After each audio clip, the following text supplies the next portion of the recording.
en cumplimiento con los lineamientos de la Ley Federal de Telecomunicaciones y la Ley del Sistema Público de Radiodifusión del Estado mexicano. Les recordamos que este programa cuenta con la opción de subtitulaje oculto, closed caption, en beneficio de las personas con discapacidad auditiva. Si así lo desean, pueden activar la función en su pantalla ingresando al menú de configuración.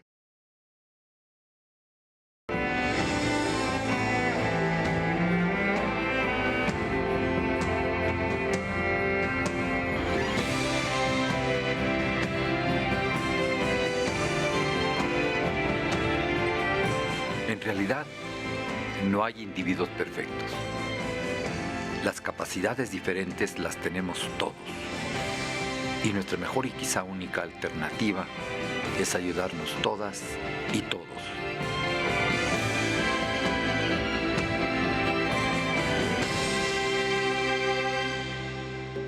En México, 8 de cada 10 personas sordas no tienen acceso al sistema escolarizado.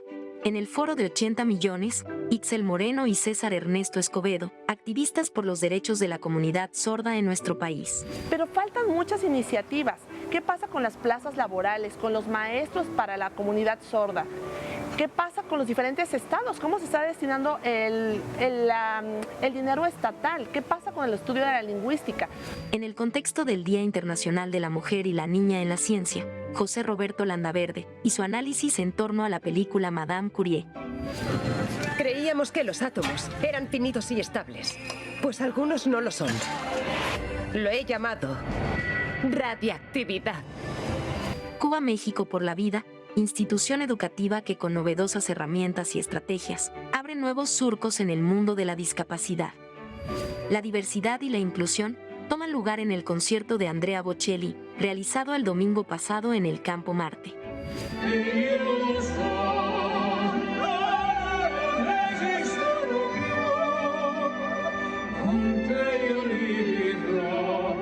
En el estudio, Perla Marlene Castro Villanueva, Mujer de Trascendencia 2020, y su lucha por conformar un espacio incluyente.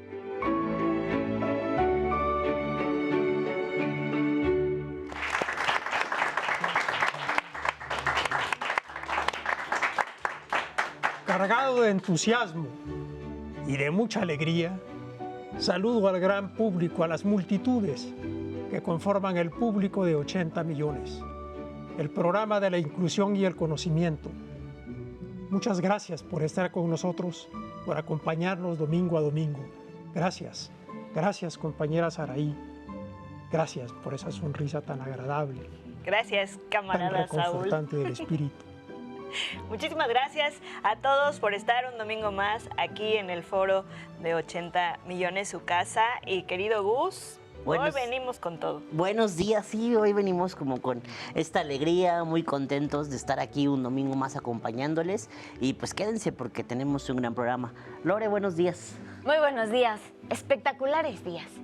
Hoy vamos a revivir un poquito de la experiencia del concierto de Andrea Bocelli. Así que, Raulito, ¿ya estás listo? ¿Cuál es tu canción favorita? ¡Ah, sí! A mí me encanta la de vivo por ella, ¿qué me da? Vivo por... ¡Ay, no! Es Cántala, un sentimiento y una emoción impresionante como la que sentimos todos cada domingo aquí en este programa de 80 millones. ¿Verdad que sí, Saúl? Tú nos irradias esa energía. Claro que sí, Raulito. Vamos para adelante, Raulito. Agradezco a nuestro compañero Alberto Mujica su colaboración en la interpretación en la lengua de señas mexicana. Muchas gracias, compañero. Muchas gracias, Alberto, por tu gran aportación al programa. Gracias. Así es, y también invitar al público a que participe y nos aporte, nos haga establecer este diálogo a través de las redes sociales. En Facebook estamos en 80 millones, en Twitter @80 millones 11, hay un teléfono 55 51 66 40 00 y también está el canal de YouTube de Canal 11 y decirles que si ahorita nos están buscando y no nos encuentran en estas plataformas, pues está la página del 11 donde se está transmitiendo en vivo y en estas redes nos pueden encontrar a lo largo de la semana. Claro. Agradecer a la florería Jackie por los arreglos que domingo a domingo nos envían al estudio y pues bueno, nos llenan de emoción y de sentimientos bonitos, ¿no? De flores. De flores. De muchas flores. Y sigamos con las flores, queridos. Sí, así es, querida Saray.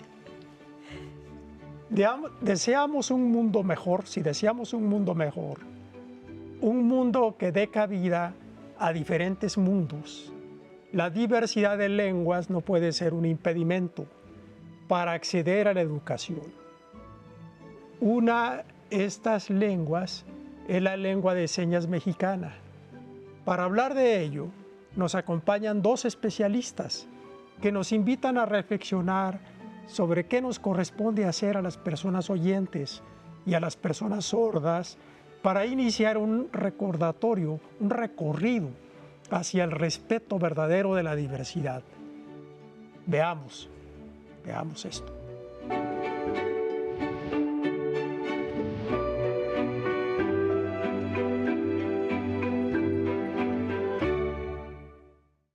De acuerdo al Instituto Nacional de Estadística y Geografía, INEGI, 8 de cada 10 personas sordas no tienen acceso a la educación en México. Ante este panorama, la doctora Itzel Moreno Vite y el licenciado César Ernesto Escobedo Delgado, investigadores y activistas por los derechos de las personas sordas, trabajan para mejorar la educación y las condiciones de las personas con discapacidad auditiva en el país. Hay fallas profundas en el acceso a la educación, sobre todo en el uso de la lengua de señas igualitaria, diferencias abismales entre los estudiantes sordos a partir de la inclusión. Se necesitan reformar las políticas inclusivas para los sordos. La inclusión sin dignidad es una violencia a los derechos humanos y nosotros defendemos este precepto, el derecho lingüístico de los sordos a acceder a su lengua. La atención que se ha brindado ha sido un trato más paternalista, como aparatos, auxiliares que se van dando y los recursos se van destinando hacia allá. Pero ¿qué pasa con la accesibilidad real? Tenemos el recuadro del intérprete, eso es importante, pero faltan muchas iniciativas. ¿Qué pasa con las plazas laborales, con los maestros para la comunidad sorda? ¿Qué pasa con los diferentes estados? ¿Cómo se está destinando el dinero estatal? ¿Qué pasa con el estudio de la lingüística? Todas estas que son labores diarias que se tienen que hacer. En otros países se ha hecho y eso nos permite tener elementos para saber que aún aquí en México tenemos barreras. Itzel Moreno Vite es una persona hipoacúsica con estudios de doctorado en investigación por la Universidad de Barcelona, España, y miembro del Sistema Nacional de Investigadores del CONACYT. Su tesis doctoral, Orientación Laboral y Técnica ofertada a los estudiantes sordos del estado de Jalisco, fue reconocida como la mejor de los becarios del CONACYT en Europa. Itzel Moreno ha trabajado más de 16 años en el estudio de la comunidad sorda a nivel nacional e internacional, y actualmente es profesora de la Universidad Autónoma de Hidalgo. César Ernesto Escobedo Delgado es el primer licenciado sordo en lingüística aplicada en México y América Latina. Creador del Diccionario de Lengua de Señas Mexicana de la Ciudad de México y del único Diccionario de Lengua de Señas Maya en Chicán. Realizador del documental Y Lucha y Éxito de la Educación y la Lengua de Señas de la Comunidad Sorda Mexicana. Estudió en la Universidad Central de Lancashire en Reino Unido y certificado como estudiante de la Indira Gandhi National Open University en Nueva Delhi, India. Actualmente es director de la Asociación Literacy for the Deaf México, AC, y colabora como instructor de lengua de señas mexicana en la Secretaría de Gobierno de la Ciudad de México. Itzel Moreno Vite y César Ernesto Escobedo Delgado. Bienvenidos a 80 millones. Bienvenidos Itzel Moreno, César Ernesto Escobedo y en la interpretación de lengua de señas Susana. Muchísimas gracias por estar aquí. Es un verdadero placer y sobre todo una gran emoción porque, pues bueno, Itzel, ya nos contabas un poco en corto todo este trabajo que están realizando a partir de su propia experiencia. Así es, pues muchísimas gracias. Primero que nada quiero dar la palabra a mi compañero Ernesto. Muy bien, muchísimas gracias, doctora Itzel. Muchísimas gracias a ustedes al programa 80 millones. Me siento muy emocionado por estar aquí el día de hoy, pues poder participar como persona sorda. Soy una persona sorda profunda, soy un lingüista, estudié la lengua de señas aplicada en la Universidad de Lancashire, ahí me fui a la Universidad de la India. Aprendí todo esto durante 4 años, ya que estuve enfocado a la lingüística de la lengua de señas. Todo mi aprendizaje lo quise venir a aplicar un poco aquí en México. Y me di cuenta que había muchísimas dificultades. La primera que encontré es la parte legal. Porque el tema de la inclusión de las personas con discapacidad y que se hayan colocado los precedentes legales ahí, incluida la lengua de señas mexicana, tiene beneficios, pero también tiene algunas barreras. El que nos sigan tomando como personas con discapacidad ya tiene 17 años que se hizo esta ley y el gobierno la atención la ha destinado a dar un apoyo económico destinado no tanto a la lengua de señas. Hubo un pequeño presupuesto a la investigación, pero falta la elaboración de más materiales. La elaboración de videos en lengua de señas, la certificación de los intérpretes, el que se vigile cómo se elabora esta certificación, hace falta. Entonces, ir buscando todas estas situaciones, estas deficiencias, cómo irlas arreglando, fue que tomamos ejemplo de Brasil. En Brasil hablan lengua de señas brasileña, Libras, y allá tienen otras situaciones legales, un marco legal diferente que ha permitido un avance dentro de la educación de las personas sordas, ya sea de doctora, que lleguen a nivel de doctorado, maestría, licenciado. Y es por eso que Literacy for the Deaf México se une a esta situación de Brasil para la investigación y que nos empiecen a asesorar el cómo realizar esos cursos de capacitación en lingüística, en sociolingüística, en política lingüística, en terminología específica, en signwriting, varios temas que allá ya están elaborando y que nos permiten aquí concientizarnos de una mejor manera. Entonces, ¿qué hemos hecho en Literacy? Bueno, revisar todo este marco desde nuestros estudios, revisar los parámetros legales que tienen aquí en México, revisar qué pasa en Brasil también en los parámetros legales, ver los derechos lingüísticos que están allá un poco más enfocados, traerlos aquí en México y hacer una propuesta de un modelo lingüístico para personas sordas que tenga carácter nacional. Pero todo esto tiene que partir de la investigación. Yo ya llevo algo elaborado a este respecto de la investigación. Este diccionario que elaboré fue Diccionario de la Lengua de Señas Chicán. Fue un programa de investigación bastante diferente. Y también tengo este otro material, que es un diccionario de la lengua de señas mexicana, que no tiene carácter nacional. Aquí, bueno, hay regionalismos específicos de la Ciudad de México y área metropolitana. Entonces, bueno, hay situaciones que hay que de entrada reconocer como que hay diferentes variantes lingüísticas en la República Mexicana. Entonces, bueno, este es específico de la Ciudad de México y área metropolitana. Y bueno, como ya les comentaba un poquito la doctora Itzel antes, en el mes de septiembre vamos a hacer una propuesta a la Cámara de Senadores y vamos a hacer ahí un congreso internacional sobre el estudio de la lingüística y de la lengua de señas mexicana, para irla colocando la lengua de señas mexicana en otros puntos legales que nos permita mayor atención en la enseñanza de la lengua de señas de manera más específica y correcta, generando estas habilidades lingüísticas adecuadas y que no se deje como de manera básica, de manera simple, al contrario, ¿no? Que se vaya profundizando muchísimo más. Es por ello que aquí está también la doctora Itzel. Itzel, perdón. Rápidamente, para no perder este hilo, sobre la importancia de las lengua de señas mexicana, que podría ser lenguas de señas mexicana, porque justo acaba de pasar el Día Internacional de la Lengua Materna y se habla de pues las lenguas mexicanas, ¿no? Así es, así es. Hay en la República Mexicana hay distintos grupos de sordos que manejan distintas lenguas de señas. Mi compañero Ernesto, bueno, él es investigador, es editor, el primer diccionario que les mostró de la lengua de señas mexicana de la Ciudad de México. Pero el mérito mayor de todo esto es que es un diccionario consensado, donde participamos distintos grupos, pero existe el acuerdo dentro de la comunidad de que esa seña es la correcta. No es un diccionario impuesto. Es una seña impuesta desde el mundo oyente, ¿no? Y creemos que eso es una gran aportación, encontramos que esto es una gran aportación.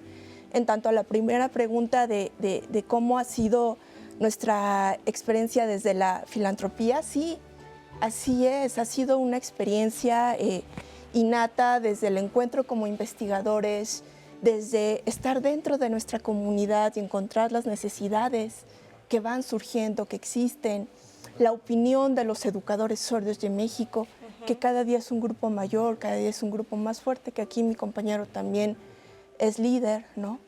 Entonces, creemos que esto es un nuevo paradigma y el festejo en tanto a las lenguas de señas maternas es mundial, ¿no? La identidad sorda es una identidad mundial, hay sordos en todo el mundo, el empoderamiento y los derechos de los sordos también son mundiales. Sin embargo, hay diferencias en tanto al acceso a la equidad en distintos países. Y pues muchísimas gracias por el espacio y por involucrarse en estas temáticas tan importantes, tan necesarias que venimos luchando. Totalmente. Bueno, verdaderamente me siento muy honrado y me siento muy orgulloso de poder compartir con ustedes estas palabras. Yo estoy impresionado por ver que ustedes conforman un equipo de gente estudiosa, de investigadores del asunto de la sordera, del tema de la sordera en nuestro país y más allá de nuestro país. Entonces, el hecho de haber elaborado un diccionario de lengua de señas de la Ciudad de México y la zona metropolitana muy específico, y el otro de la lengua maya, pues es importantísimo. Estamos ahí incluyendo a muchos millones de personas que padecen de problemas, que padecemos de problemas de sordera. Y veía yo ayer de especialistas como ustedes que hay 1 millón de jóvenes que inevitablemente van a ser sordos por el uso de audífonos, que no se los quitan nunca y están hable y hable con los audífonos, y esos van a quedar sordos. Entonces, pues el tema es alarmar, dar a conocer este problema para que se corrijan ciertas prácticas que nos llevan a padecer una discapacidad que es muy limitante para la educación, para el desarrollo, para comunicarse, si no se hacen las cosas que ustedes están haciendo. Entonces, ¿hacia dónde van con todo? Ya han hecho mucho, pero ¿cuál es el futuro de esto? ¿Qué va a suceder? ¿Qué nos espera? Es una pregunta muy ¿Sí, interesante. Ernesto? Muy interesante su pregunta, su aportación. Consideramos que el futuro está en el empoderamiento de la identidad sorda. Está en comprender que la sordera, más que una discapacidad, es una diferencia cultural y lingüística, donde tan solo en el segundo artículo, apartado B constitucional, los pueblos indígenas a las comunidades sordas tienen una equiparación por diferencia cultural y lingüística, ¿no? Entonces, creo que el futuro de nosotros está en el empoderamiento de la identidad, de la cultura sorda, de la lengua de señas como derecho, como lengua que oficial. Además, estamos en la lucha por el reconocimiento oficial dentro de la Constitución de la lengua de señas mexicana, ¿no? Porque hasta el momento está el reconocimiento de que los sordos tienen derecho a una educación bilingüe, ¿no?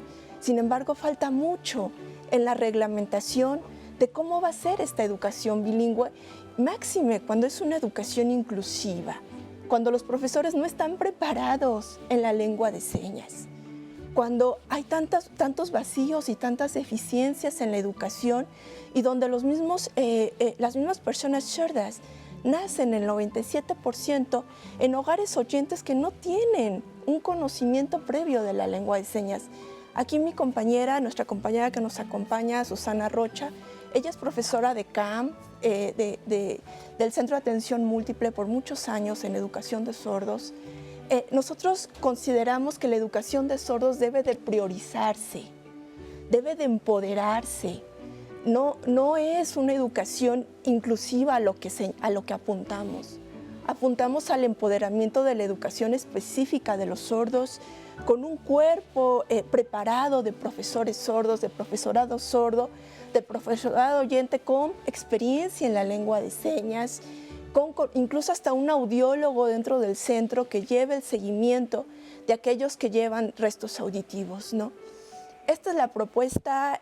Mi compañero también trabaja, y yo también he trabajado de cerca con Brasil, el profesor Rogers Prestes de la Universidad do Cariri, Brasil, y le paso la palabra a él.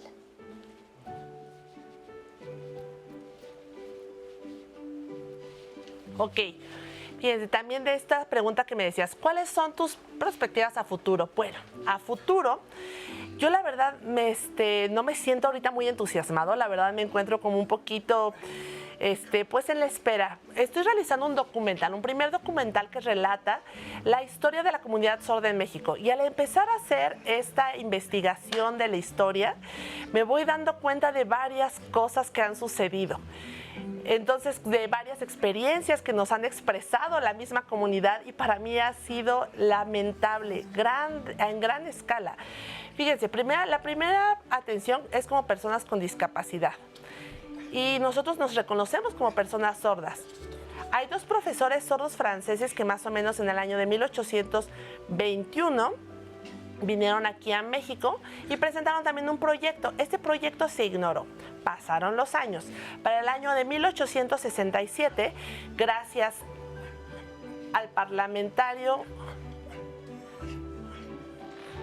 Ramón Alcaraz de Michoacán, que fue a solicitar a Benito Juárez en ese momento el que se diera una instrucción para personas sordas. Maximiliano ve unas situaciones de leyes y se funda la Escuela de Sordomudos en 1867. Viene un instructor sordo francés, Eduardo Huet, a enseñar la lengua de señas y la difusión de la misma. Pero lamentablemente, ¿qué pasó con este proyecto? Que no sabían de la cultura sorda a profundidad, los valores lingüísticos que de ella estaban pues permeados, y entonces empezaron a pensar en la oralización.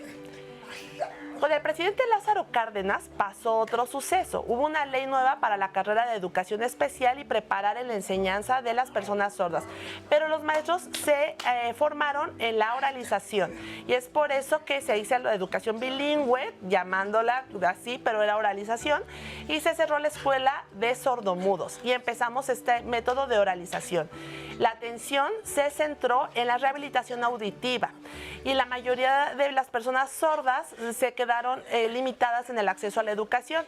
Ahorita todavía se encuentra la Escuela Nacional de Ciegos, que se hizo porque era la Escuela Nacional de Sordos y Ciegos, y continuó como ciegos, pero los sordos fueron desplazados.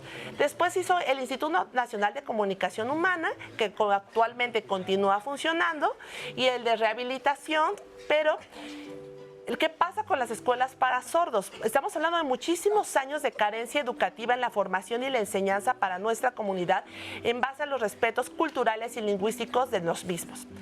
Por eso es que en el mes de septiembre en la Cámara de Senadores lo que vamos a hacer es solicitar a los votantes que nos aprueben una ley para el reconocimiento de la educación bilingüe con la fuerza en la lengua de señas. La solicitud también de empresas, de colaboraciones, y que ya nosotros se nos trate desde el área de la discapacidad, sino desde el área de los derechos lingüísticos, a lo mismo que pasa con las comunidades indígenas y su lengua. Y es lo que queremos en la aprobación. Pues muchísimas gracias, César. Interesante. Sí. El tiempo voló, nos vamos a quedar pendientes, vamos hacia septiembre. Los esperamos aquí en 80 millones. Gracias, vamos a una pausa. Gracias. Las palabras abren puertas sobre el mar. Rafael Alberti.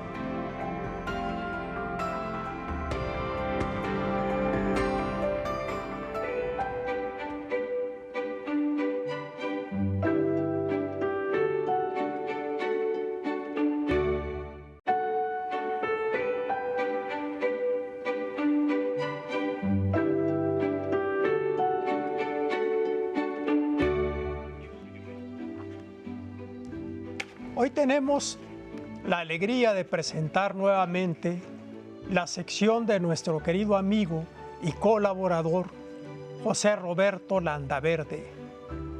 Joven talentoso, apasionado del cine, que hoy nos viene a recomendar una fantástica película sobre la vida de Madame Curie. Vamos a ver a Roberto. Hola, ¿cómo están, queridas amigas y amigos de 80 millones? Hoy estamos aquí en una edición más de Cuadro a Cuadro y pues bueno, hoy estamos haciéndolo desde un lugar muy especial. Estamos en las inmediaciones del recién reinaugurado Cine Linterna Mágica.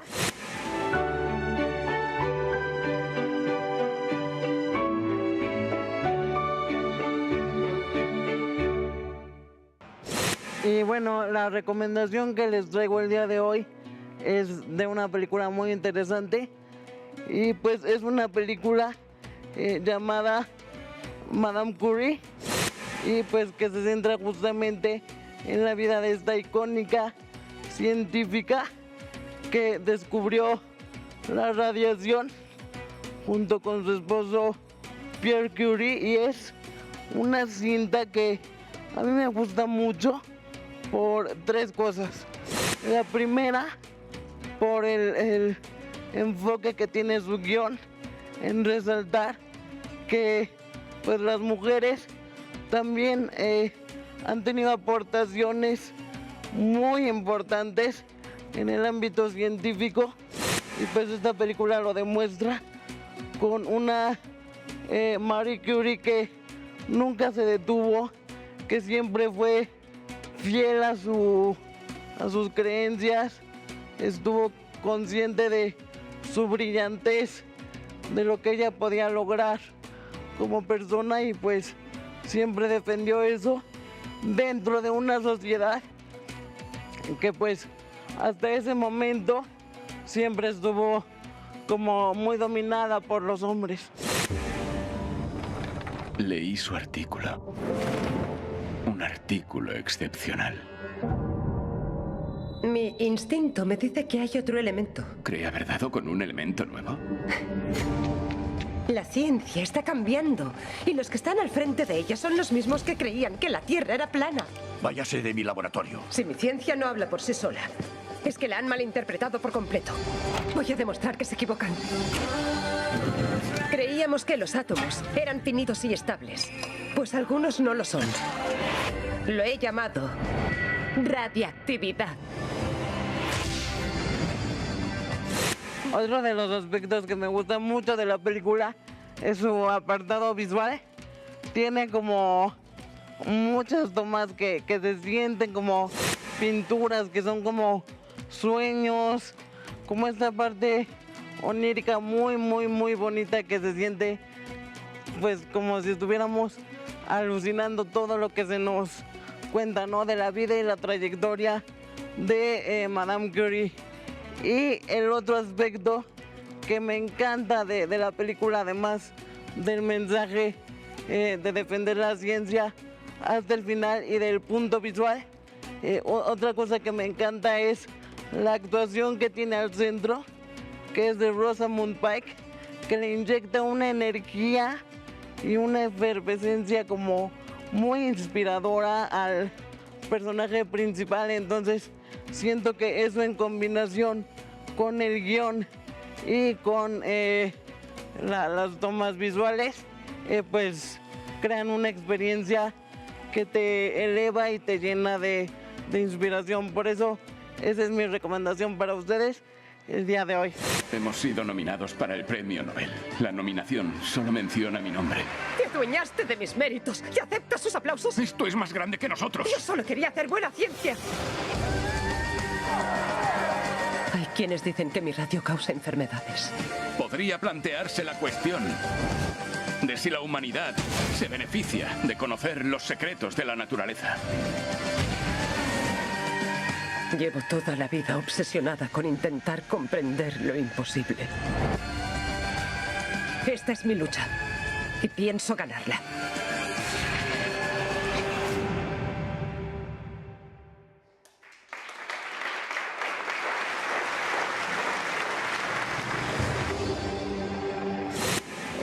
yo me despido, no sin antes reiterarles a nuestras amigas y amigos de el Cine Linterna Mágica el agradecimiento por abrirnos el espacio para llevar a cabo nuestro segmento. Y pues a ustedes les recuerdo que visiten la página www.cinelinternamagica.com.mx para que descubran todo lo que el complejo tiene para ofrecer. Y bueno, nos vemos en la siguiente para seguir viviendo la vida cuadro a cuadro. Gran recomendación, Raulito, porque además sé que es uno de tus personajes favoritos. Sí, me encanta y he leído mucho sobre ella. Sobre todo, bueno, en uno de mis libros favoritos, que es este que tengo aquí. ¿Lo puedo ver? Sí, te lo presto. Muchas gracias, Raulito. Sí, pero me lo cuidas mucho, ¿eh?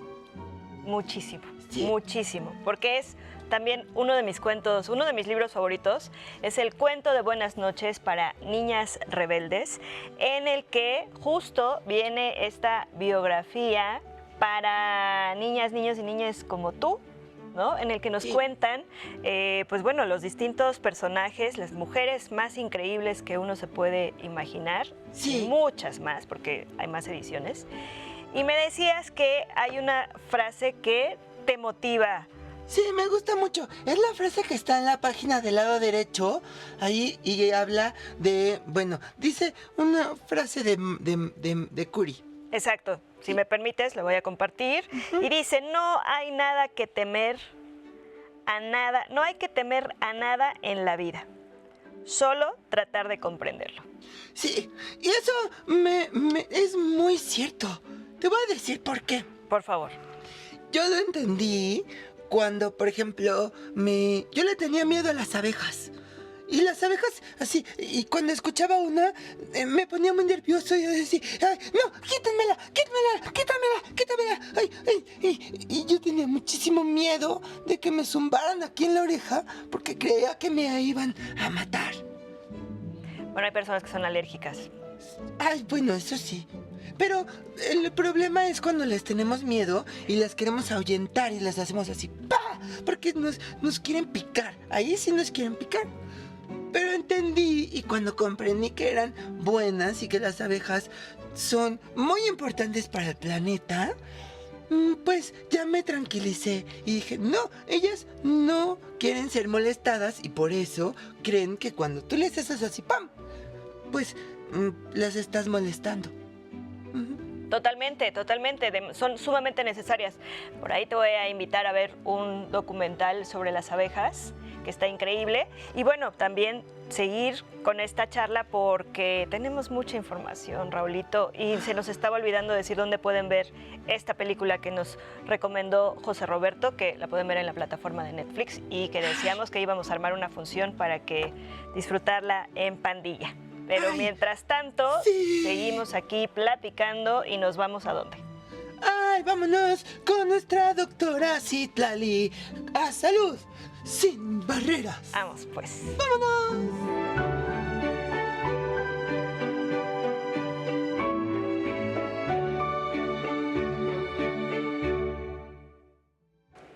¿Qué tal, amigos? Saludos a todos en el auditorio. El día de hoy para Salud Sin Barreras estoy conversando con el licenciado instrumentista, profesor, maestro en cognición musical, David Reyes, sobre los efectos benéficos para la salud de nuestro cerebro. ¿De qué cree usted?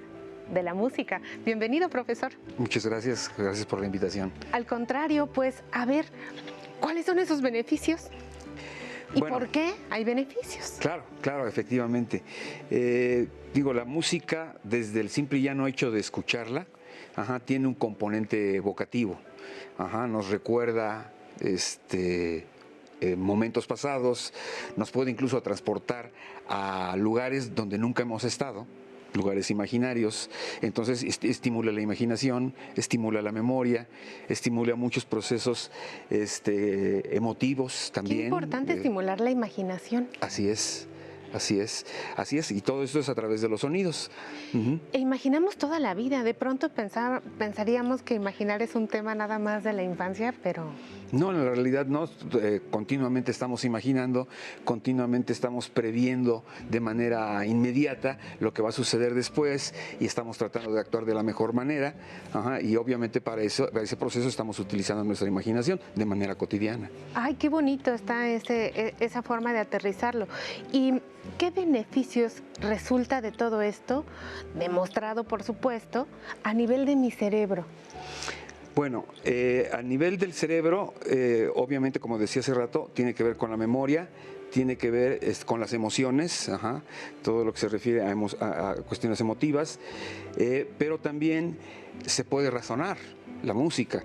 Si uno tiene un cierto conocimiento musical, aunque no sea muy amplio, cuando uno comienza a escuchar la música, empieza uno a detectar algunas secciones, ¿no? Por ejemplo, la estrofa, el coro, o a lo mejor ya en cuestiones más profundas, a lo mejor qué tipo de armonía es. Entonces, el cómo se exponga uno a la música va a variar dependiendo del conocimiento que tiene uno de ella. Y en ese sentido también va uno a estimular, digamos, partes más racionales del cerebro. Es decir, que para acompañar incluso enfermedades o ya condiciones de salud como depresión, ansiedad, Así es. Ahora que hay un aumento del trastorno del espectro autista, ¿podría beneficiarme de una terapia musical? Claro, por supuesto. Algo muy sencillo es que el pulso de la música tiene una influencia directa sobre el pulso cardíaco y el pulso respiratorio.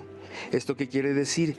Que si el pulso de la música que nosotros estamos escuchando es elevado, nuestro ritmo cardíaco se eleva, y por el contrario, cuando el pulso de la música es más tranquilo, más relajado, más lento, también el pulso cardíaco y también el ritmo respiratorio bajan, y eso obviamente alivia los procesos ansiosos. Profesor, ¿por qué la música es salud? Es un síntoma de salud porque curiosamente y pareciera que una de las funciones principales del cerebro humano es hacer música. ¿Por qué? Porque ningún otro cerebro animal en el planeta hace música. Entonces, la persona que hace música lo hace como un signo de su buena salud mental, pero también la persona que la escucha, la persona que la disfruta. Incluso hay un trastorno que se llama amusia, que viene del impedimento de sentir placer con la música. Ahí ya hay algo, hay una anomalía. Pero el sentir placer de la música, el sentir de escucharla o de hacerla, obviamente es un signo y un promotor de buena salud mental. Brevemente, dígame, ¿qué es la plasticidad neuronal y la relación con la música? Bueno, la plasticidad neuronal brevemente es que el cerebro va a cambiar conforme a las necesidades que le presentan los estímulos exteriores. Se ramifica. Exacto, se empieza a ramificar dependiendo de cómo yo lo estimule. Luego, la música tiene, como les decía hace rato, la propiedad de estimular varias áreas del cerebro al mismo tiempo, tanto partes muy racionales como partes más emocionales, incluso como partes motoras. Y entonces eso hace que el cerebro, las funciones del cerebro se integren mientras una persona está escuchando música. ¿Todos podemos hacer música? ¿Hay algún impedimento para hacer música? Esa es una pregunta muy buena. Creo que sí, pero depende del nivel en el que uno quiera hacer la música. Todos podemos hacer música. Así es. Esto fue Salud Sin Barreras. Nos vemos la próxima semana. Qué bello oficio el de ser un hombre sobre la tierra. Máximo Gorki.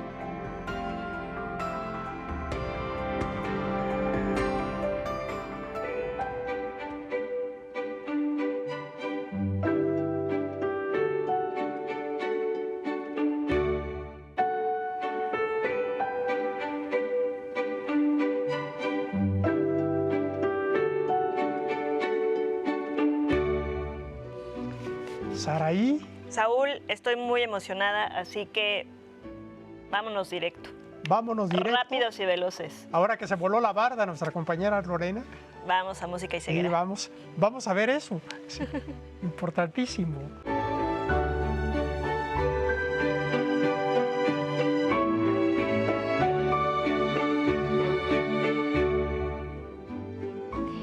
los días de música y ceguera en 80 millones. Soy Lorena María Peñé, desde el foro de Canal 11 en México. Esta mañana nos iremos a un escenario fantástico para disfrutar un poquito de lo que se vivió en el concierto de Andrea Bocelli el domingo pasado, 19 de febrero. Ya estamos en Campo Martel, listos para el concierto de Andrea Bocelli de hoy en la noche. Acompáñenme a ver qué nos encontramos en lo que comienza. Exterior. La bandera mexicana ondula en un cielo despejado de media tarde. Vistas aéreas de la zona, sombrillas negras y la gente que asiste al cóctel previo. Yo me dirijo a la entrada bajo el atardecer. Al mismo tiempo, público de personas con discapacidades visuales llega poco a poco caminando con bastones y guías a la sede del concierto.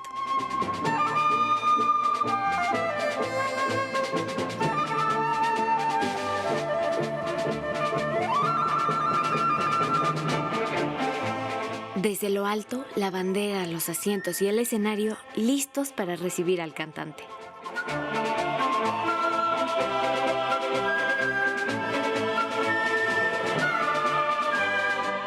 El público de invitados provenientes de diversas asociaciones se acomoda alegremente en una fila. Bienvenidos.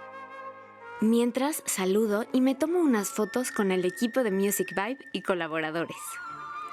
Cada vez estamos más cerca del escenario.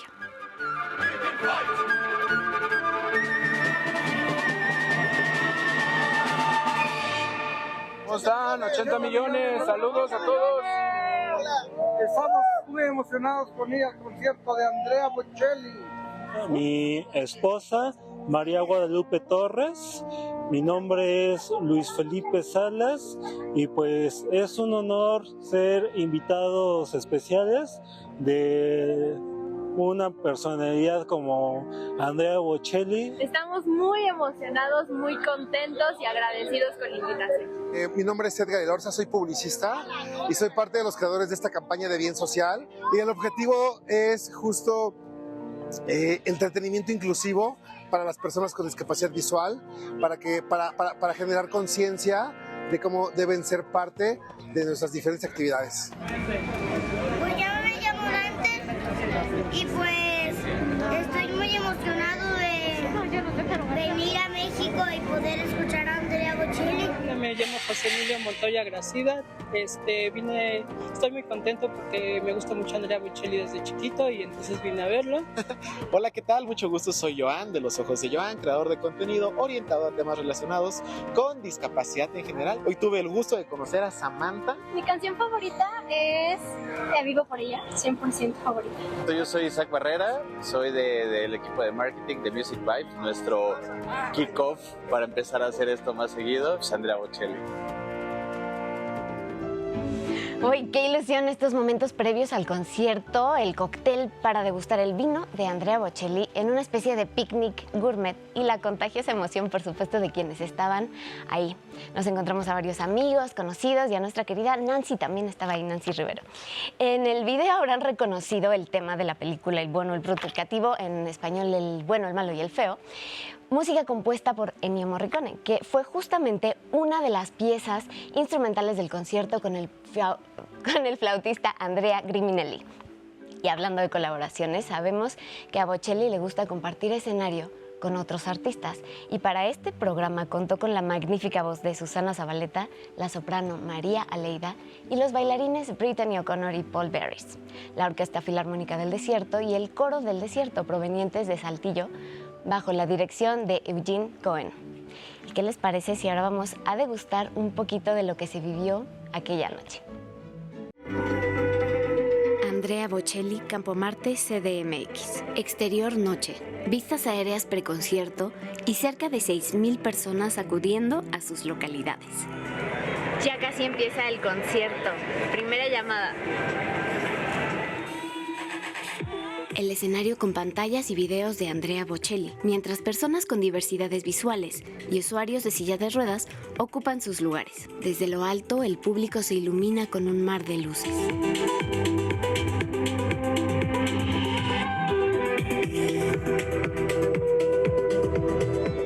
público, orquesta y coro se preparan.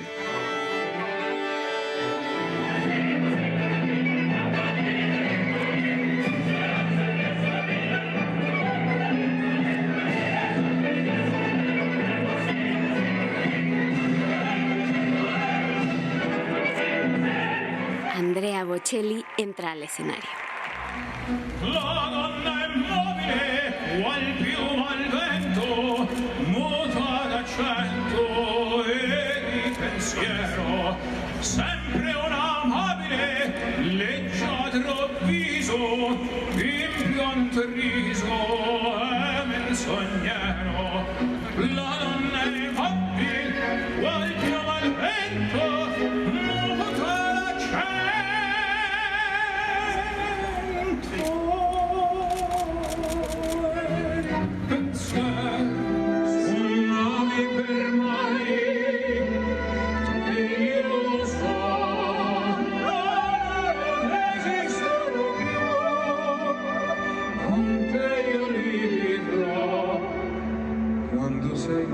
Sogno all'orizzonte, mancan le parole, e io sì lo so che sei con me,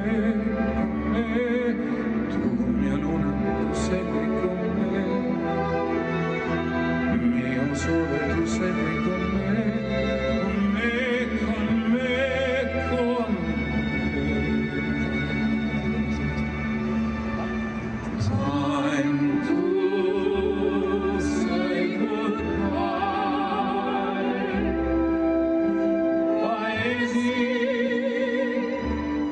Ya se acabó el concierto, vamos a platicar con algunas de las personas del público a ver qué les pareció. Las personas se dirigen a la salida.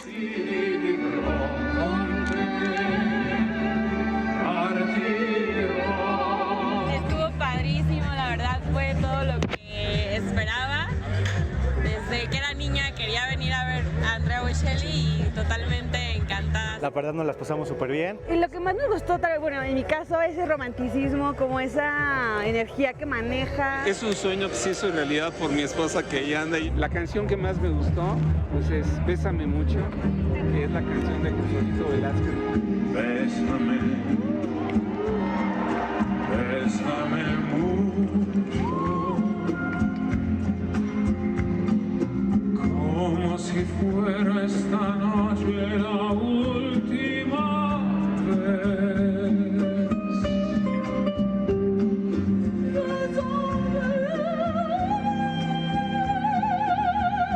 Bésame mucho,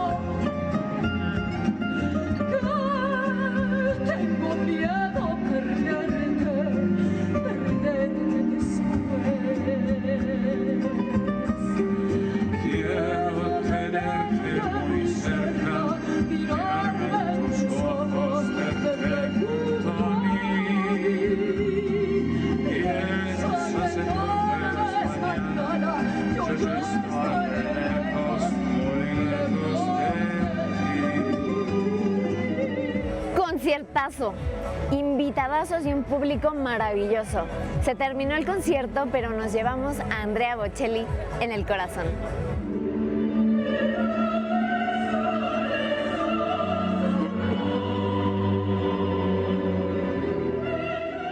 Tomas terrestres y flotantes se despiden de Campo Marte.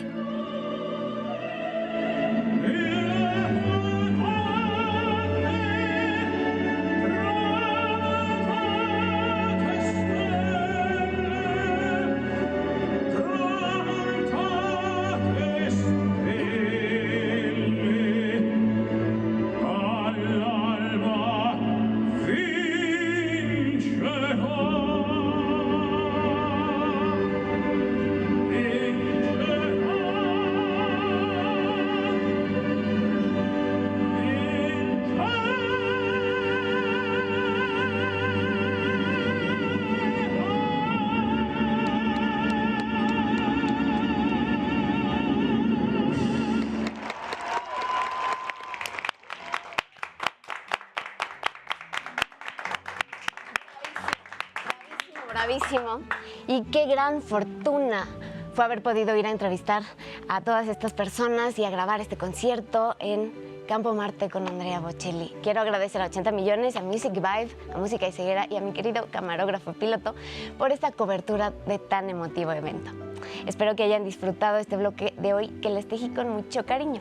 Y como sé que se quedaron con ganas de más voz Bocelli y de una canción muy en particular, les tengo preparado un encore.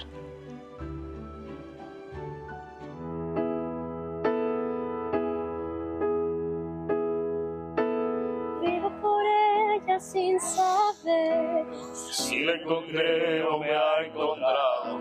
Ya no recuerdo cómo fue, pero al final me ha conquistado. Vivo por ella que me da toda mi fuerza de verdad. Vivo por ella y no me pesa. Vivo por ella yo también. No te me pongas tan celoso. Ella entre todas es la más dulce y caliente como un beso. Ella me lado siempre sale para calmar mi soledad. Más que por mí, por ella, yo vivo también.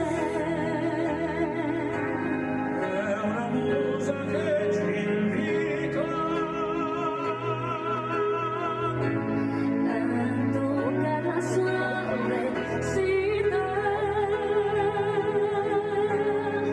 attraverso un piano forte, la morte lontana, io vivo per lei.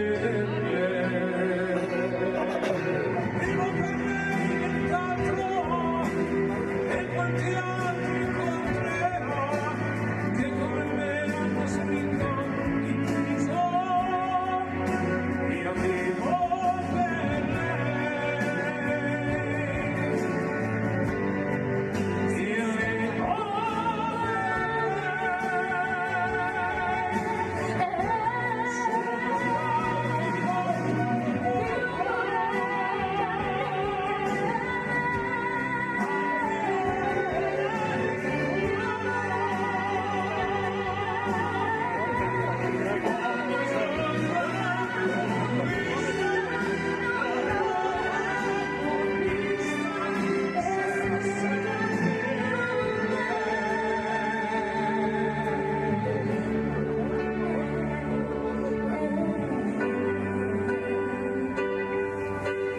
Vivo per lei perché oramai io non ho altra via d'uscita, perché la musica, lo sai, davvero non l'ho mai tradita.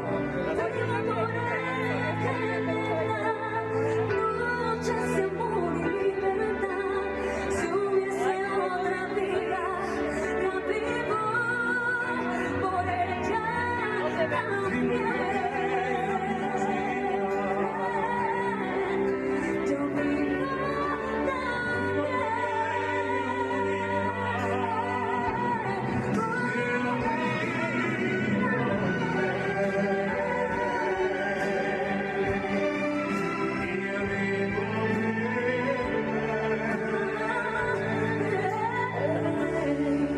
Io vivo per lei.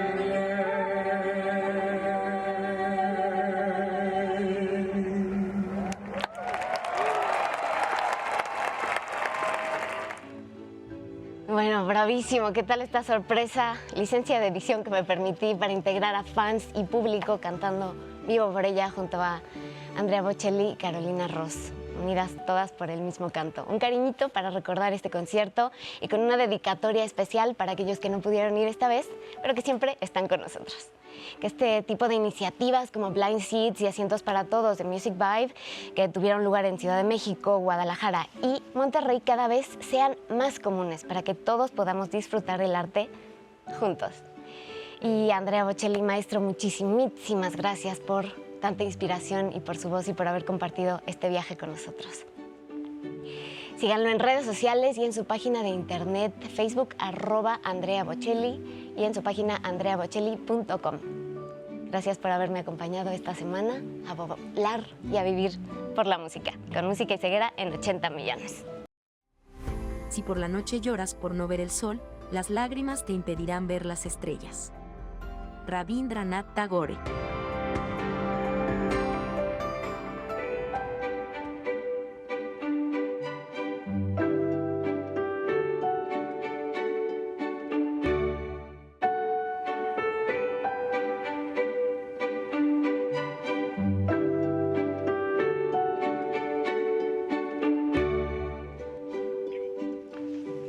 Los servicios y apoyos para cada estudiante con discapacidad deben ser únicos, singulares. En la educación especial, cada niña o niño debe ser tratado de forma individual y se le deben proporcionar los recursos necesarios para progresar en los grados académicos. En este proceso, la participación, por supuesto, de la familia es fundamental. Veamos el reportaje de nuestra compañera Sandra González Cerrún. Veamos.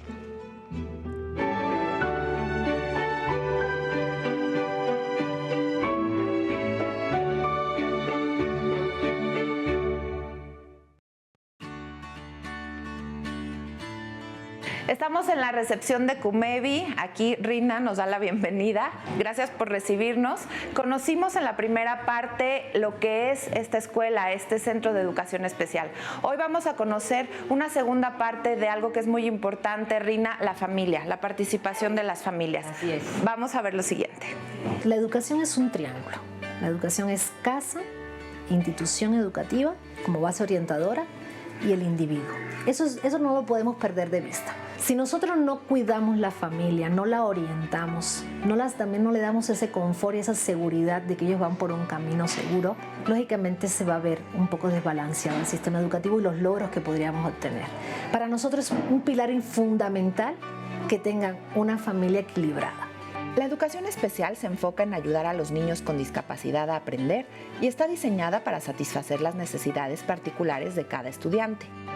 Richard es un joven de 18 años, acaba de cumplir los 18 años, él ingresó hace 7 años, aproximadamente a los 11 años.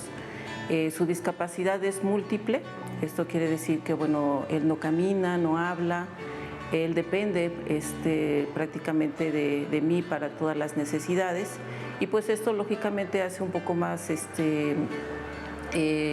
pausada su desarrollo, pero sí ha tenido varios logros en esta institución.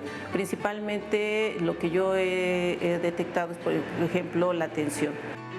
Ricardo, buenos días. Vamos a empezar la terapia. Vamos a trabajar terapia muscular con Ricardo, en el cual su terapia es tratar de que sus músculos estén en condición. Vamos a empezar a trabajar con sus articulaciones y vamos a hacer unos pequeños puchoncitos hacia abajo. 1, vamos Richard. 2, eso es. Pedro y obviamente nosotros hemos encontrado este lugar que ha sido muy gratificante.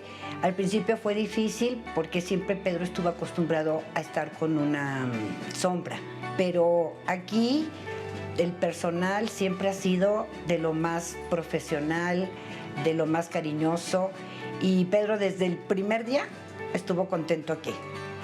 En Cumevi reciben a los pequeños desde los 3 años de edad, pero ellos van creciendo y se convierten en jóvenes a los que también se les enseña a reconocer sus habilidades para algún oficio que les permita más adelante integrarse a algún empleo. Desgraciadamente a veces vemos a estos niños siempre como una carga y no. De hecho, hay casos de éxito. Claudio, por ejemplo, él aprendió a hacer unas caretas que al final, en la pandemia, fue el sustento de su casa. La verdad es que yo aquí en Cumevi he encontrado todo, a pesar de que hoy Claudio ya no está físicamente conmigo, sigo perteneciendo a la comunidad porque ambos nos necesitamos. Encontré empatía, encontré abrazo, encontré muchas cosas y no solo yo, sino Claudio, porque yo lo veía con él cuando venía a recogerlo, no se quería ir. Él aprendió a pintar aquí padrísimo y tengo ahí todos sus cuadros y hubo un restaurante, porque él amaba el sushi y un día pintaron sushi, un restaurante le compró su primer cuadro. Los especialistas trabajan con los niños tanto en sus fortalezas como en sus desafíos, y las familias son parte del equipo que decide qué es lo que necesitan para progresar en la escuela. Por ello, los padres también se capacitan y se preparan constantemente. El sábado pasado inició un taller también muy importante para todas las mamás y los papás que estamos al cuidado de nuestros hijos. Y es un taller precisamente para también cuidarnos nosotras mismas, ¿no? Porque finalmente si nosotras estamos bien, nuestros hijos van a estar bien.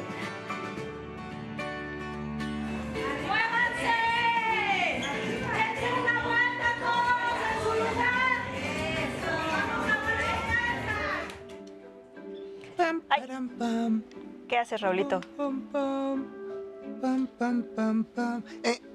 Ay, ¿ya estamos al aire otra vez? Estamos al aire. Ay, Esto no está puede volando. ser. Se me pasa rapidísimo. Rapidísimo, como este nuevo cochecito que tengo aquí, que es un cochecito nuevo. Ajá. ¿Y este cochecito de dónde salió, Raulito? Ah, pues es de mi nueva colección, que se la voy a regalar a Gus. ¿Por qué se la vas a regalar a Gus? A ver, explícame, porque no es un cochecito específicamente. No, es un coche especial, porque es una silla de ruedas, pero muy, muy tecnológica. Wow. No, es así, y vroom. Mira. Ya, salió. Echa la mocha, mira. Ahí va. ¡Ay! Se sigue, sí. Creo que ya lo... Siempre me pasa, perdón Gus, pero no le pasó nada, ahí está entera. Y bueno, esto es parte de lo que queríamos también platicar, ¿no, Raulito? Que sí. La educación también surge desde el juego.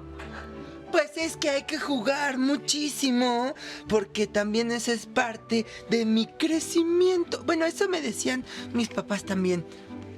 Y en la escuela también te lo dicen. Y en la escuela, entonces yo me lo tomé muy en serio y yo juego todos los días, muchísimas horas y todo el tiempo. Sí, y vamos comprendiendo también a partir del juego nuestra relación con el entorno. Y lo vemos como con esta silla de ruedas especial que trajiste a Gus, pero también acabamos de ver que Lego presentó también una versión en silla de ruedas que puedes armar. Y bueno, de esa manera se representa las distintas herramientas que nos apoyan en la discapacidad y nos hacen más inclusivos, y a nosotros, los que no tenemos discapacidad, pues bueno, lo entendemos a partir del juego. Sí. Y mira. ¡Ay! ¡Cuidado! Es que, ay, creo que ya encontré el carrito. Ups, perdón. Aquí está. Ay, Raulito, ¿no te pasó nada? Ay, no me pasó nada afortunadamente, pero encontré el carrito. Esa es la gran noticia. Y es la gran noticia. Sana, colita aquí de está, rana. Mira. Sana, colita de rana. Ay, muchas gracias. Bueno, y ahorita en lo que te ponemos cremita para que no se te vaya... No, ¿está bien? ¿Todo está bien? ¿Todo bien? Seguimos, ¿no? Ay, sí, y vamos con la sección para que nadie se quede atrás como no, yo. Mira, ahí va. Ay.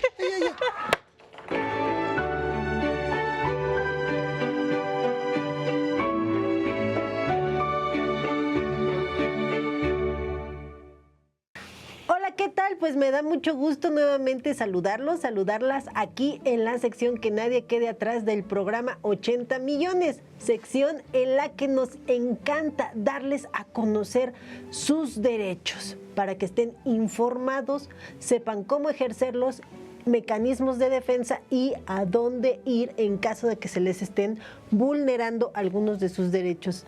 ¿Y qué creen? Pues seguimos conversando con el maestro Alejandro Valle Guzmán.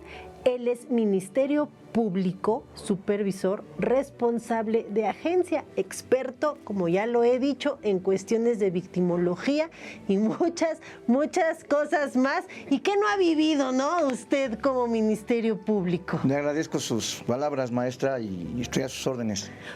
Una de las cuestiones que me interesa mucho que usted nos platique, porque sé que es experto en temas de victimología, ¿cómo evitar que las personas con discapacidad puedan ser víctimas de delitos. Y me encanta traerlo a usted el día de hoy en el programa, que ha vivido de cerca todas estas cuestiones de delitos, de victimización hacia las personas con discapacidad.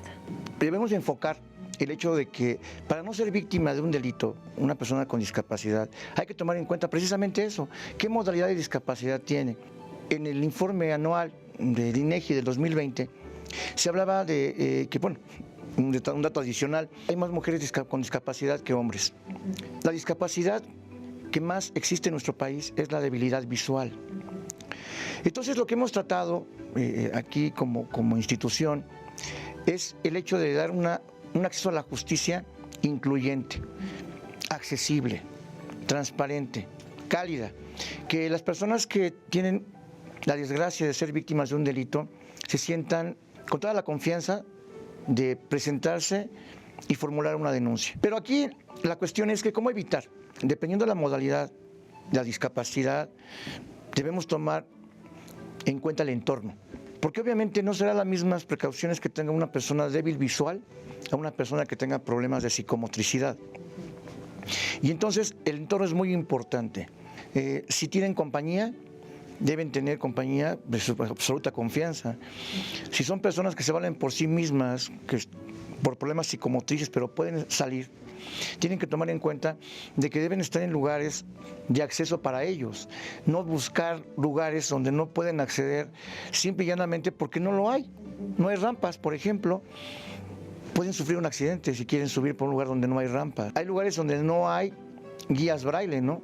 No hay cartas de braille para que tengan lectura braille. Y entonces obviamente ese tipo de personas son vulnerables a que les cometan un delito. Es decir, el delito más recurrente en agravio de una persona con discapacidad es la discriminación, que es la restricción de sus derechos y sus libertades. Pero más allá de esto, se puede abrir el catálogo de delitos, pueden ser víctimas de un robo, pueden ser víctimas de violencia intrafamiliar, pueden ser víctimas de un hecho de tránsito, de un fraude. Pero ¿cómo evitarlo? Pues entendería que no deben cargar pertenencias valiosas. Pero ¿qué cree? Hay personas que ya tienen instrumentos. Un bastón, mi piedra, mi perro guía. Tienen que usarlos. Aquí tendríamos que hacer un efecto educacional con respecto a la sociedad, porque yo lo leía y lo comparto, que es increíble que nosotros mismos como sociedad sí damos la libertad, pero restringimos a la vez a la persona con discapacidad. Entonces yo creo que aquí más bien, insisto, sería un respeto con respecto a mí mismo como persona con discapacidad y saber que puedo ser víctima de un delito si no guardo las medidas correspondientes en mi entorno. Correcto, pues ahí está, nuevamente el cuidado, la protección y el respeto de la sociedad hacia las personas con discapacidad. Yo los veo la próxima semana con más información. Muchas gracias, Alejandro, y seguiremos platicando nuevamente gracias. Aquí con toda la audiencia del día de hoy. Muchas gracias. Ahora vamos al primer noticiario inclusivo. Te veo.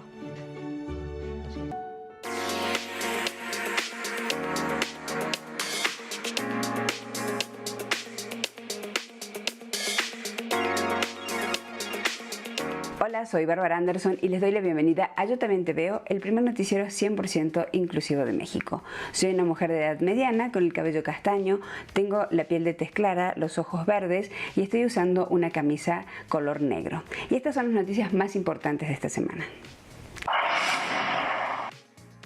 Genaro García Luna, el exsecretario de Seguridad del sexenio de Felipe Calderón y el hombre detrás de la guerra contra las drogas, fue declarado culpable en Estados Unidos de todos los cargos en su contra. El veredicto de la Corte de Nueva York fue que García Luna era un estrecho colaborador del cártel de Sinaloa a cambio de sobornos millonarios. Si bien se sabrá hasta junio la condena, que muy posiblemente sea cadena perpetua, para los miembros del jurado, el exfuncionario con más alto rango juzgado en Estados Unidos vivirá el resto de sus días como un traidor a su país. El gobierno mexicano anunció esta semana un inédito plan de reunificación familiar con el gobierno de Cuba. Este proyecto busca traer a nuestro país a los familiares directos de 640 cubanos y cubanas que ya están radicados aquí. La Secretaría de Relaciones Exteriores ya asignó las citas para atender a estas familias entre abril y junio de este año. Según datos del Instituto Nacional de Migraciones, en nuestro país hay 20.000 cubanos que desde 2020 obtuvieron un permiso de residencia por razones humanitarias. Este programa se lanza una semana después de la visita a México del presidente cubano Miguel Díaz-Canel. Este 24 de febrero se cumple un año de la invasión rusa a Ucrania, un conflicto bélico que suma, hasta la fecha, 19.000 víctimas entre muertos y heridos y 14 millones de personas desplazadas. La gran sorpresa la dio el presidente de Estados Unidos, Joe Biden, quien este lunes llegó a reunirse en Kiev con su par ucraniano, Volodymyr Zelensky, el que prometió seguir apoyando hasta que acabe la guerra. Biden anunció el envío de más equipos críticos, incluidas municiones de artillería, sistemas antiblindaje y radares de vigilancia aérea para ayudar a la defensa ucraniana. Pinocho sigue sumando premios. Esta semana se quedó con la estatuilla de la mejor película animada en la edición de los BAFTA, los grandes premios del cine de Reino Unido. El BAFTA es el tercer premio consecutivo que se lleva la película de Guillermo del Toro en la categoría Mejor Película Animada, ya que anteriormente obtuvo el Globo de Oro y un Critics' Choice Awards, perfilándose así como la cinta favorita rumbo a los Oscars, ceremonia a celebrarse el próximo 12 de marzo. El director técnico brasileño Ricardo Ferretti llegó esta semana al país para firmar el contrato para conducir el Cruz Azul. En sus primeras declaraciones, Ferretti dijo estar emocionado de llegar a un equipo grande como La Máquina. El Tuca dejó claro que la exigencia número 1 a la hora de firmar el contrato con la cooperativa cementera es lograr el título para el equipo. Y estas fueron las noticias más relevantes de esta semana en Yo También Te Veo, el primer noticiero 100% accesible del país que llega a ustedes gracias al apoyo de AT&T México. Nos vemos la próxima semana.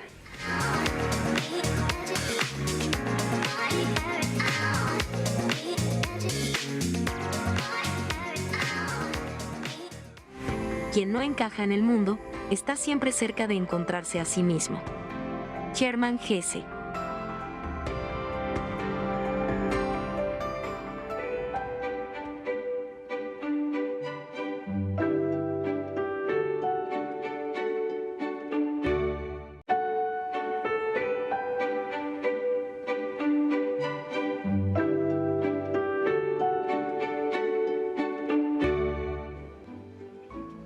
Querido Gus. ¿Cómo estás, Saúl? Aquí estamos de nuevo, Gus. Pues ya, listos. Contentos y entusiastas. Un domingo más de 80 millones. Así es. Y bueno, hoy es una ocasión especial y vamos a hacerlo en esta práctica en pro a la dignidad y en pro a la inclusión de las personas con discapacidad visual. Bueno, yo soy un usuario en silla de ruedas, en este momento tengo 32 años, soy lo que se le llamaría un adulto joven y bueno, tengo un poco de barba y un copete bastante alto el día de hoy. Vamos a hacerlo justo en atención a nuestra invitada que ahorita vamos a conocer, pero antes de pasar a eso, yo quería darle continuidad porque aquí está el regalo que me acaba de dar Raulito, ¿no? Y quiero contarles que esta silla es de Aaron Foringham, que es un chico que tiene récord Guinness. Él hace una especie de skate en silla de ruedas y es una edición especial de una reconocida marca de carritos que hacen por ahí.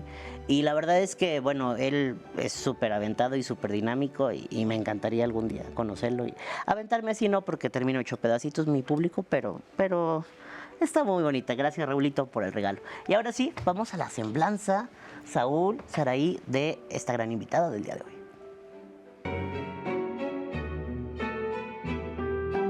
Perla Marlene Castro Villanueva es licenciada en Contaduría Pública y maestra en Administración con especialidad en Factor Humano por la Universidad del Valle de México. Promotora de los derechos humanos de las personas con discapacidad, tallerista y conferencista en temas de desarrollo humano. Reconocida como Mujer de Trascendencia 2020 en la Ciudad de México. Ha sido conductora de diferentes emisiones radiales. Actualmente es creadora y editora de su propio canal de YouTube, además del podcast titulado Espacio Incluyente, y forma parte de la red de comunicadores con discapacidad visual de Iberoamérica. Bienvenida al Foro de 80 millones.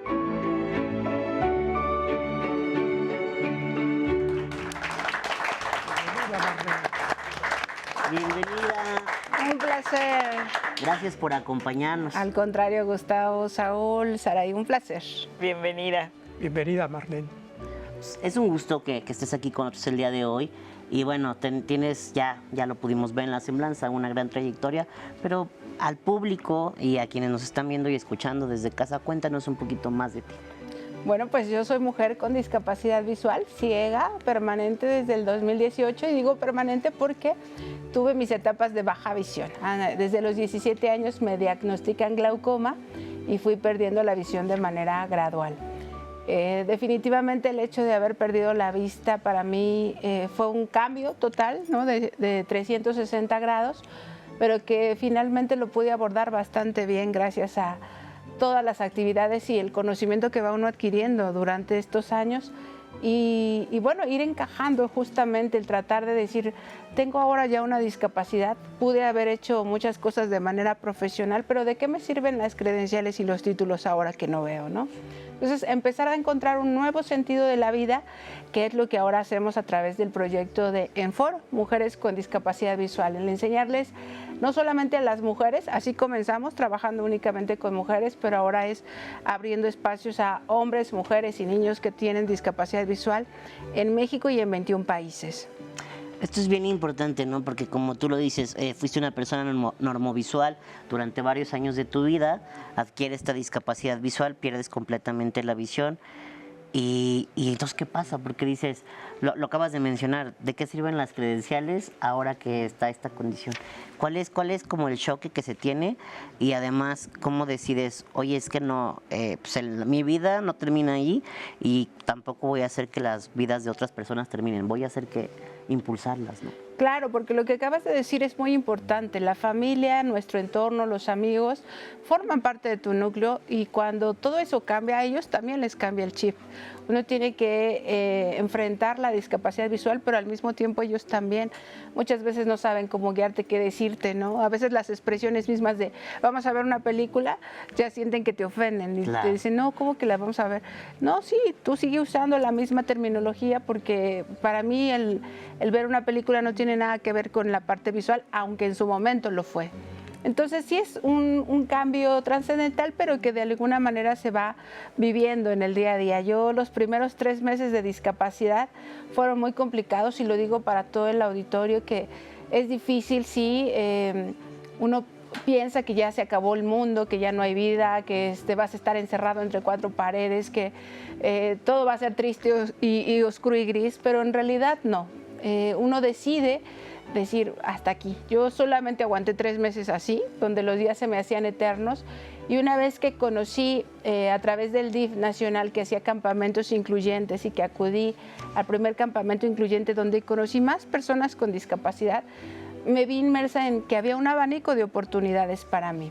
Y entonces empecé a trabajar en mí, en mi rehabilitación, a aprender a usar el bastón, aprender a leer braille, a hacer actividades de la vida diaria, planchar, barrer, cocinar, trapear, todo con medidas de seguridad para que uno no se lastime, para que no provoques algún accidente en casa. Y entonces agarras el caminito y te vas, ¿ya? En realidad vuelves a hacer tu vida regular y también, ¿no? La parte de lo que es la accesibilidad, poderla disfrutar en museos, teatros, conciertos, todo ha sido maravilloso.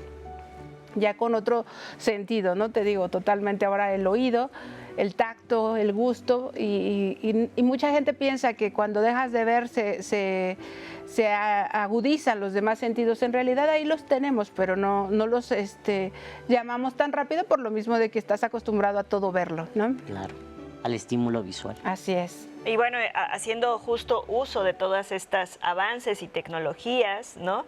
Como mencionabas, poder ir ya a un concierto, a una obra de teatro, pues tú vas abonando porque hay un canal de YouTube en el que participas. Así es. Yo antes de perder la vista siempre me gustaba sacar fotos y video de todo. Entonces yo dije, ya lo voy a tener que dejar de hacer.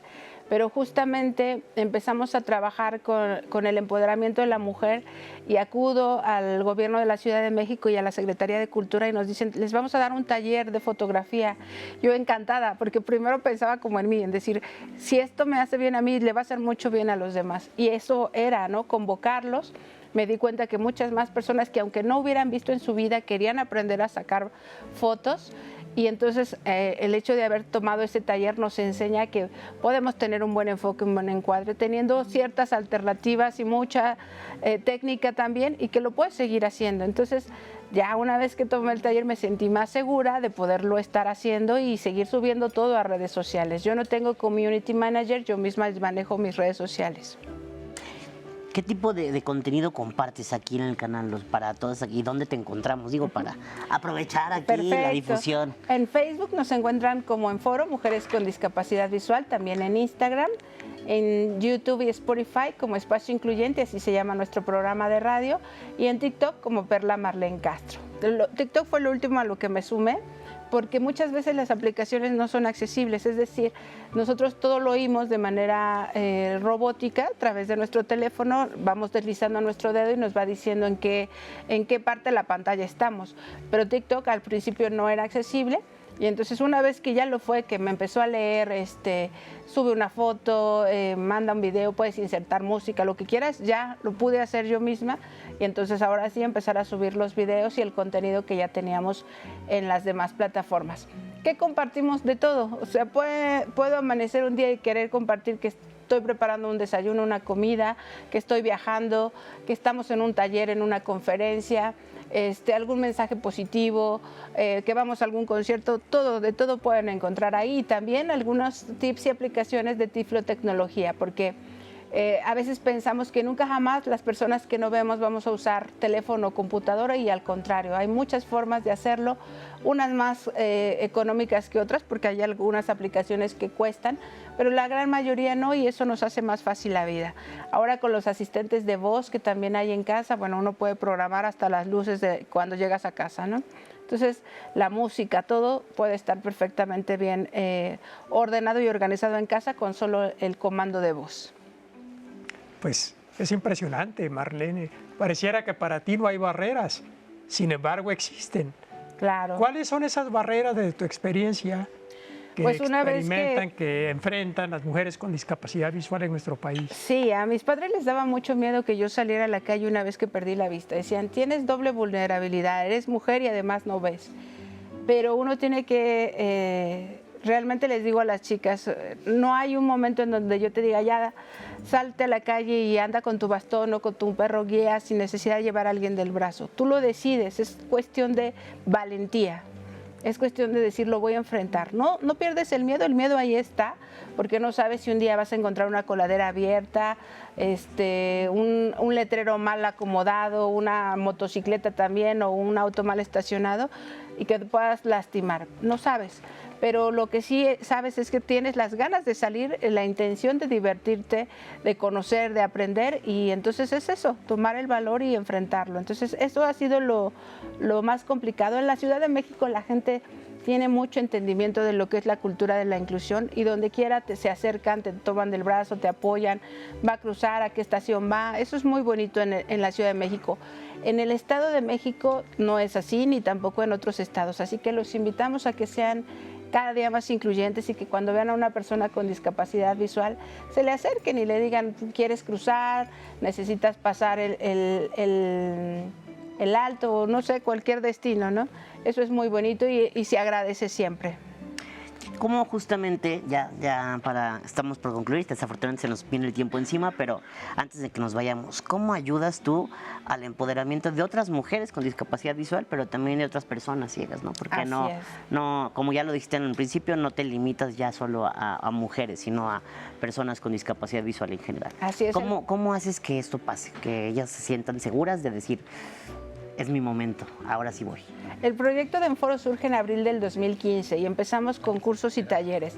Lo más importante para mí como mujer es hacerles un cambio de mentalidad, un chip totalmente diferente, y el decir sí puedo, ¿no? Que lo vean, porque si muchas más lo logramos en diferentes partes del mundo, independientemente del país, de las condiciones, lo podemos hacer todas. Entonces, cuando convivimos diariamente a través de un chat, cuando estamos entrelazadas como red de apoyo, vamos conociendo lo que cada una hace y juntas nos empoderamos. Entonces, los cursos, los talleres que están también en nuestras redes sociales, ustedes pueden sumarse. Algunos talleres son gratuitos, más bien todos son gratuitos, pero algunos están abiertos al público en general. Ahorita tenemos martes y miércoles talleres de desarrollo humano y de tanatología. Y con la Universidad Autónoma de Puebla gestionamos también cursos de inglés y de francés. Entonces ahí sí, esos sí son exclusivos para personas con discapacidad visual de cualquier parte del mundo. Entonces los podemos tomar de manera alterna, diferentes horarios, diferentes días. Y todos los cursos que hemos realizado a lo largo de estos años, ahí los van a ir pudiendo ver y sumándose. No, pues... Ya está. Ya está. Gracias, gracias. ¿Qué más se le puede No hay pedir? límites. Muchísimas gracias por estar aquí. Placer. Sigue con tu labor y pues no te detengas como no lo has hecho hasta ahora. Ya después estaremos hablando del motociclismo incluyente también. Órale, no, ya me van a llevar. Bueno, de una motomami. Sí, así es. Venga, muchísimas gracias por estar aquí un domingo en más de 80 millones. Nos vemos a la Muchísimas próxima. gracias. Nos vemos el próximo domingo. Nos vemos el próximo domingo.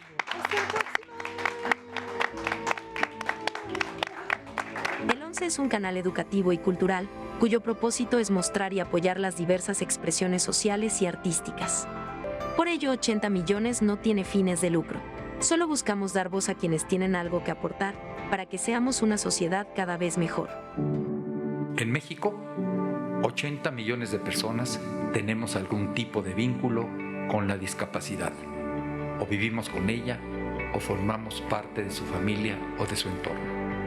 Este es un espacio creado y dedicado a los que transitamos la vida de otro modo, a los que no caminamos recto, a los que hablamos diferente, a los que vemos con la piel, a los que oímos poco o nada, y también a los que aceptamos la diversidad con alegría. Estas son nuestras historias, las historias que nos interesan a 130 millones de mexicanos.